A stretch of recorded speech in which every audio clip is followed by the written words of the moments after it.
ផលិតផលពីរនេះគឺគ្រប់គ្រាន់ហើយសម្រាប់ការផ្លាស់ប្ដូររបស់បងប្អូនពីការប្រើប្រាស់ផលិតផលក្រៅស្រុកមកគាំទ្រផលិតផលក្នុងស្រុកទាំងគុណភាពនិងតម្លៃគឺមិនខុសគ្នាទេស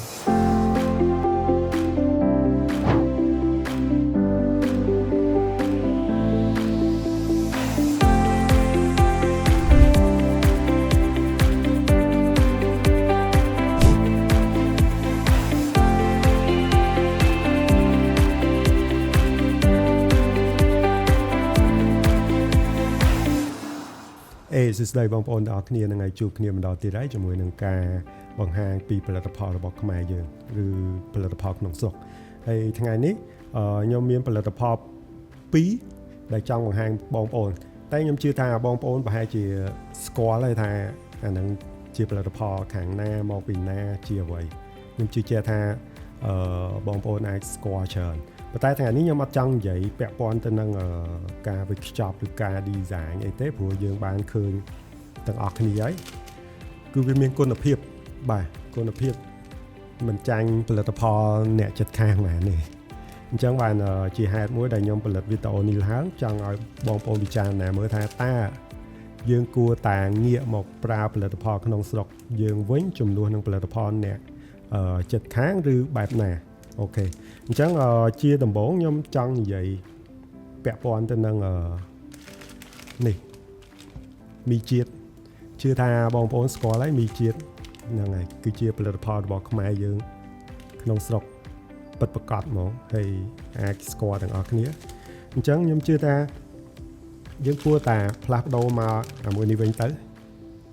ត្រូវទេបងប្អូនគួរតែផ្លាស់ប្ដូរមកមួយនេះវិញទៅព្រោះជឿថាទាំងគុណភាពទាំងការវេចខ្ចប់គឺល្អដូចគ្នាខ្ញុំគិតថាប្រហែលជាល្អជាងហ្នឹងក៏មិនដឹងព្រោះវាជាផលិតផលរបស់ខ្មែរយើងអញ្ចឹងពួកគាត់នឹងគិតគូរច្រើនទៅលើសុខភាពប្រជាជនខ្មែរយើងបាទអញ្ចឹងយើងក៏លេខមកមើលការ design ការអីគឺល្អ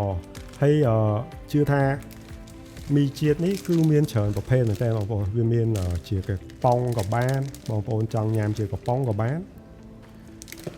ឬក៏ចង់ជាកញ្ចប់ចេះក៏បានហើយវាមានច្រើនរសជាតិបាទវាមានខគោវាមានต้មយ៉ាំវាមានអីច្រើនមែនតើអញ្ចឹងជឿថាវាដល់ពេលហើយវាល្មមដល់ពេលដែលយើងផ្លាស់ប្ដូរមកអាមួយនេះវិញហើយបាទនេះព្រោះខ្ញុំនៅតែគិតទៅលើសុខភាពព្រោះជឿថាផលិតផលដែលនាំមកពីក្រៅស្រុកវាអាចនឹងការគិតគូរទៅលើសុខភាពគឺមិនបាន 100% ទេបាទប៉ុន្តែសម្រាប់ផលិតផលក្នុងស្រុកយើងជឿថាម្ចាស់ក្រុមហ៊ុនឬម្ចាស់អាជីវកម្មមួយនេះគាត់នឹងគិតគូរទៅលើសុខភាពរបស់បងប្អូនជាពលរដ្ឋខ្មែរយើងមុននឹងគាត់បញ្ចេញយកមកលក់ណាបាទអញ្ចឹងយើងគួរតែជួយគ្រប់គ្រងផលិតផលរបស់ខ្មែរយើងទាំងអស់គ្នាអូខេអញ្ចឹងអានេះមីជាតិបាទមានជាកំប៉ុងក៏មានជាកញ្ចប់ក៏មានហើយមានច្រើនរសជាតិបាទអញ្ចឹងផ្លាស់ប្ដូរមកអាមួយនេះវិញព្រោះជឿថាបងប្អូនខ្មែរយើងភាគច្រើនក៏ចូលចិត្តញ៉ាំមីដែរត្រូវអត់បាទអញ្ចឹងអានេះជាអាហារសម្រន់មួយដែលលឿនអញ្ចឹងណាអញ្ចឹងយើងអាចគិតគូរទៅលើផលិតផលរបស់ខ្មែរយើងវិញអូខេអញ្ចឹងមួយទៀតពាក់ព័ន្ធនឹងទឹកដោះគោមួយដបនេះអានេះគឺតែជាប្រភេទអាហារដែលយើងញ៉ាំជាប្រចាំបាទហើយធម្មតាអាហារដែលយើងញ៉ាំជាប្រចាំយើងគួរតែគិតគូរទៅលើសុខភាពរបស់យើងថាការញ៉ាំហ្នឹងវាល្អអត់របស់ដែលយើងញ៉ាំហ្នឹងវាប៉ះពាល់សុខភាពយើងកម្រិតណាយើងអាចទទួលយកបានអត់ឬក៏មិនចឹងបាទ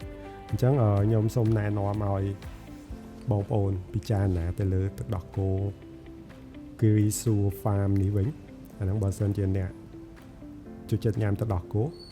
អាចពិចារណានេះបានព្រោះអ្នកខ្លះគាត់ញ៉ាំទឹកដោះគោគាត់តែញ៉ាំរាល់ថ្ងៃឯងអញ្ចឹង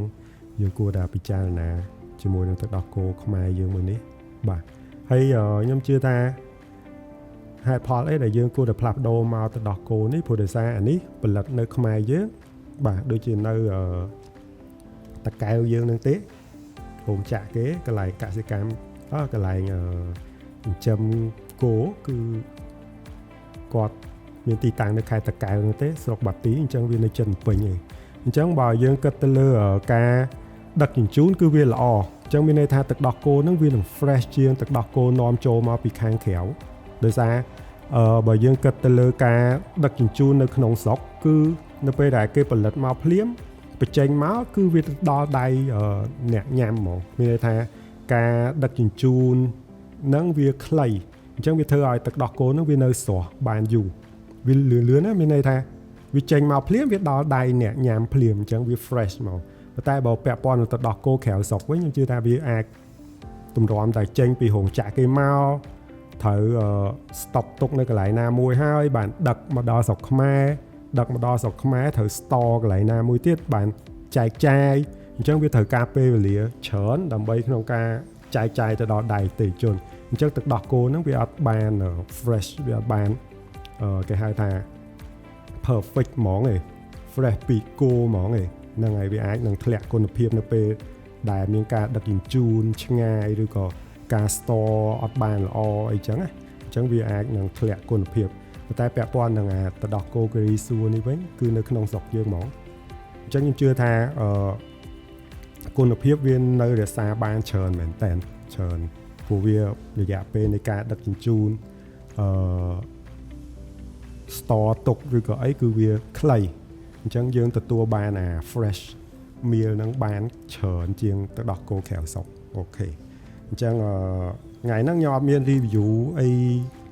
និយាយពីការ design និយាយពីអីទេខ្ញុំក៏ចង់និយាយថាផលិតផលពីរនេះគឺពិតជាស័ក្តិសមសម្រាប់បងប្អូនក្នុងការផ្លាស់ប្ដូរខ្ញុំជឿថា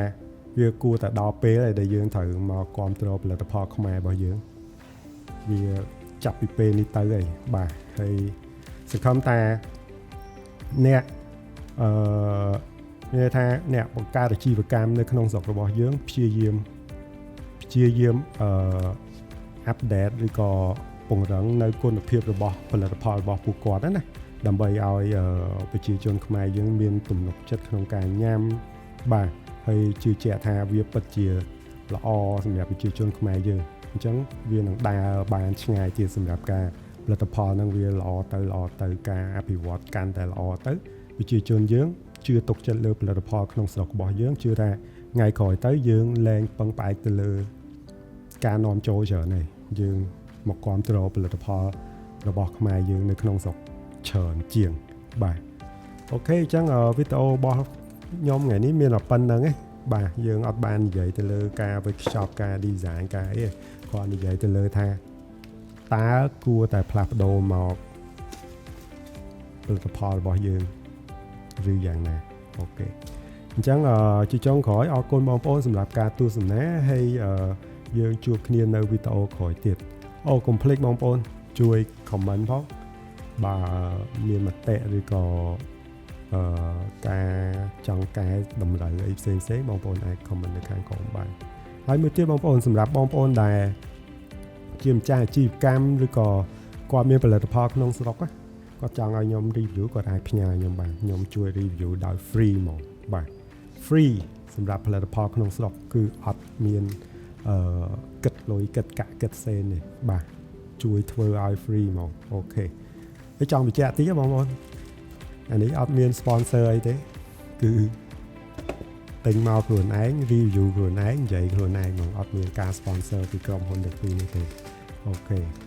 អញ្ចឹងអរគុណច្រើនជួបគ្នានៅវីដេអូក្រោយទៀតបាយ